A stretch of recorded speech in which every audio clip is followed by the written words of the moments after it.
नमस्कार दोस्तों, आज मैं पुनः आपके बीच एक कहानी लेकर उपस्थित हुआ हूँ जिसका शीर्षक है सास बहू की नोक-झोंक।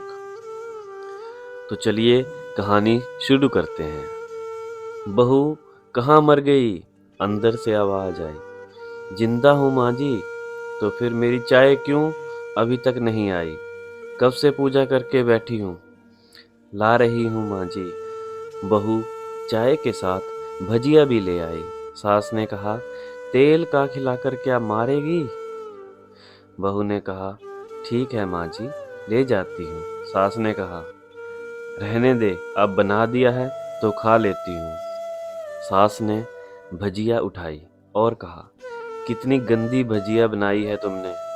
बहू, माँ जी मुझे कपड़े धोने हैं, मैं जाती हूँ। बहू दरवाजे के पास छिपकर खड़ी हो गई। सास भजिया पर टूट पड़ी और पूरी भजिया खत्म कर दी। बहू मुस्कुराई और काम पर लग गई। दोपहर के खाने का वक्त हुआ। सास ने फिर आवाज लगाई, कुछ खाने को मिलेगा? बहू ने आवाज नहीं दी। सास फिर चिल्लाई, भूखे मारोगी क्या? बहू आई, सामने खिचड़ी रख दी। सास गुस्से से, ये क्या है? मुझे इसे नहीं खाना, इसे ले जाओ। बहू ने कहा, आपको डॉक्टरों ने दिन में खिचड़ी खाने को कहा है, खाना तो पड़ेगा ही। सास मुंह बनाते हुए, हाँ, तू मेरी माँ बन जा। बहू फिर मुस्कुराई और चली गई। आज इनके घर पूजा थी। बहू सुबह 4 बजे से उठ गई। पहले स्नान किया, फिर फूल लाई, माला बनाई, रसोई साफ की, पकवान और भोज बनाया। सुबह के 10 बज गए। अब सास भी उठ चुकी थी। बहू अब पंडित जी के साथ भगवान के बस्तर तैयार कर रही थी। आज ऑफिस की भी छुट्टी थी। उनके पति भी घर पर थे। पूजा शुरू हुई। सास चिल्लाई, बहू ये नहीं है, वो नहीं है। बहू दौड़ी दौड़ी आती और सब करती। अब दोपहर के 3 बज गए थे। आरती की तैयारी चल रही थी। पंडित जी ने सबको आरती के लिए बुलाया और सबके हाथों में थाली दी। जैसे ही बहू ने थाली पकड़ी, थाली हाथों से गिर पड़ी। शायद भोज बनाते हुए बहू के हाथों में तेल लगा था, जिसे वो पहुंचना भूल गई थी। सारे लोग तरह तरह की बातें करने लगे। कैसी बहू है, कुछ नहीं आता, एक काम भी ठीक से नहीं कर सकती। ना जाने कैसी बहू उठा लाए, एक आरती की थाली भी संभाल नहीं सकती। उसके पति भी गुस्सा हो गए, पर सास चुप रही, कुछ नहीं कहा। बस यही बोल के छोड़ दिया, सीख रही है, सब सीख जाएगी धीरे धीरे। अब सबको खाना परोसा जाने लगा। बहू दौड़ दौड़ के खाना देती, फिर पानी लाती। करीब 70-80 लोग हो गए थे। इधर 2 नौकर और बहू अकेली। फिर भी वहाँ सारा काम बहुत ही अच्छे तरीके से करती। अब उसकी सास और कुछ आस पड़ोस के लोग खाने पर बैठे। बहू ने खाना परोसना शुरू किया। सबको खाना दे दिया गया। जैसे ही पहला निवाला सास ने खाया, तुमने नमक ठीक नहीं डाला क्या? एक काम ठीक से नहीं करती, पता नहीं मेरे बाद कैसे ये घर संभालेगी। आस पड़ोस वालों को तो जानते ही हो ना साहब, बस बहाना ढूंढते हैं नुक्स निकालने का। फिर वो सब शुरू हो गए, ऐसा खाना है, ऐसी बहू है, ये वो वगैरह वगैरह। दिन का खाना हो चुका था। अब बहू बर्तन साफ करने नौकरों के साथ लग गई। रात में जगराता का कार्यक्रम रखा गया था। बहू ने भी 1-2 गीत गाने के लिए स्टेज पर चढ़ी।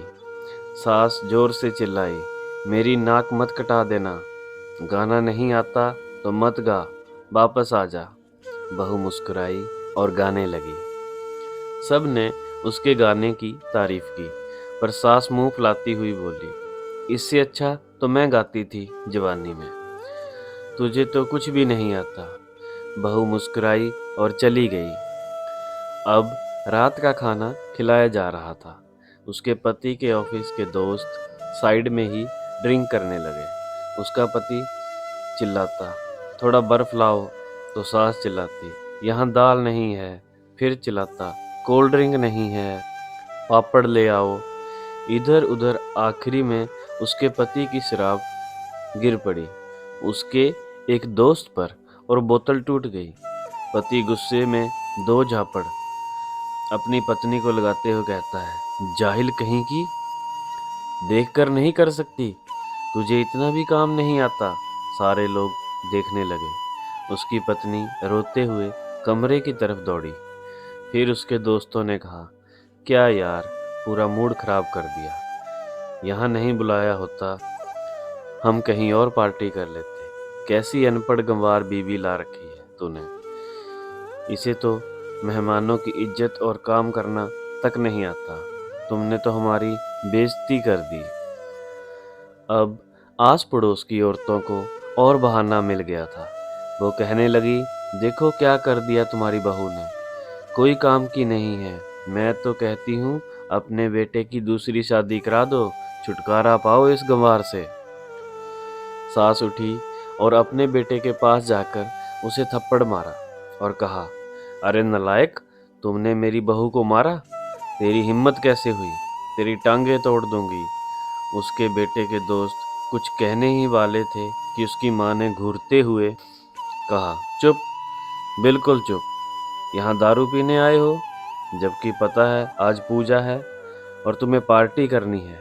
कैसे संस्कार दिए हैं तुम्हारे माता पिता ने। और किसने मेरी बहू को जाहिल बोला, जरा इधर आओ, चप्पल से मारूंगी अगर मेरी बहू को किसी ने शब्द भी कहा तो। अरे पापी, तूने उस लड़की को बस इसलिए मारा कि तेरी शराब टूट गई। पापी, वो बच्ची सुबह 4 बजे से उठी है, घर का सारा काम कर रही है, ना सुबह से नाश्ता किया, ना दिन का खाना खाया, फिर भी हंसते हुए, सबकी बातें सुनते हुए, ताने सुनते हुए घर के काम में लगी रही।